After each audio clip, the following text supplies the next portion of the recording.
Bonjour à tous. Donc, je suis au Printemps du Livre, on est dimanche.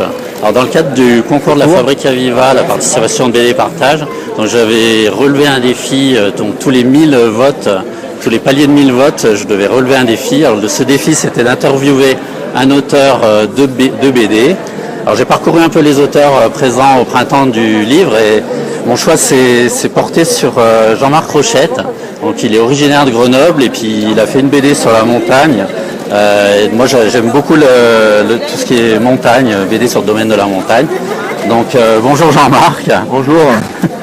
Alors, est-ce que tu peux nous dire rapidement, d'où tu es originaire de Grenoble, c'est ça? Voilà, tu as vécu ton enfance ici? Voilà, Corberia exactement. Ah, d'accord. Corberia, place Saint-Bruno. Ok, donc tu t'es initié à l'escalade dans la région? Ouais, absolument. J'ai commencé à grimper à Fontaine, et puis après, j'ai surtout grimpé dans l'Oisan. D'accord. Ouais. Et donc l'origine de cette BD, qu'est-ce qui t'a donné envie d'écrire cette BD? Tu as fait le dessin et le scénario déjà? Voilà, ouais.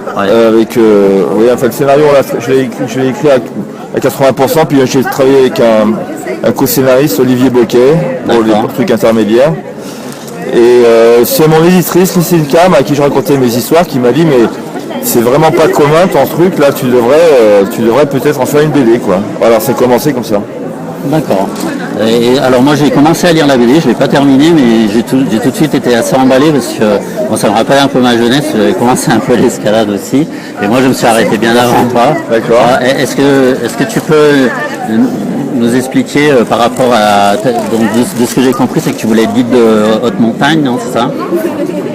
Oui, au départ moi je voulais être guide de haute montagne, je voulais pas être dessinateur de BD, bien que j'aimais le dessin, hein, mais j'ai été complètement happé par la passion de la montagne, c'est une passion dévorante, hein, comme une drogue en fait.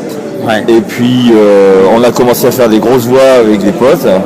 Et puis malheureusement, j'ai des copains qui sont morts en montagne, notamment un qui s'appelait Jean-Claude Zartarian, avec qui je pense on aurait pu faire une très très grosse cordée.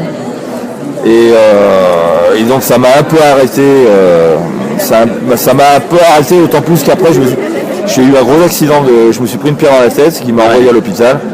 Et puis là, j'ai commencé à m'intéresser plus au dessin et la montagne un petit peu, j'ai eu du succès un peu dans le dessin et donc la montagne est passée en second plan, bien que ça reste finalement ma passion quoi. D'accord. Bon bah écoute, moi en tout cas j'ai commencé les 100 premières pages et j'ai trouvé ça super sympa, donc je vais continuer à lire ça, c'est mon livre de chevet. Ah bon, super.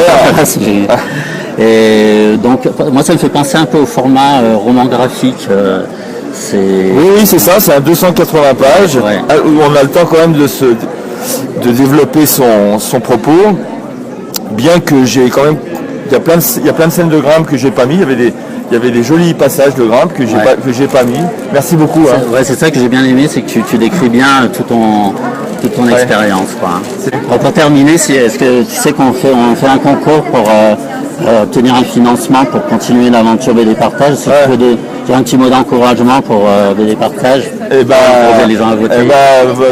Votez pour Télépartage, que je connais pas, mais BD Partage. Le flyer, vu les questions, c'est super. Merci beaucoup. Merci. Au revoir. Au revoir.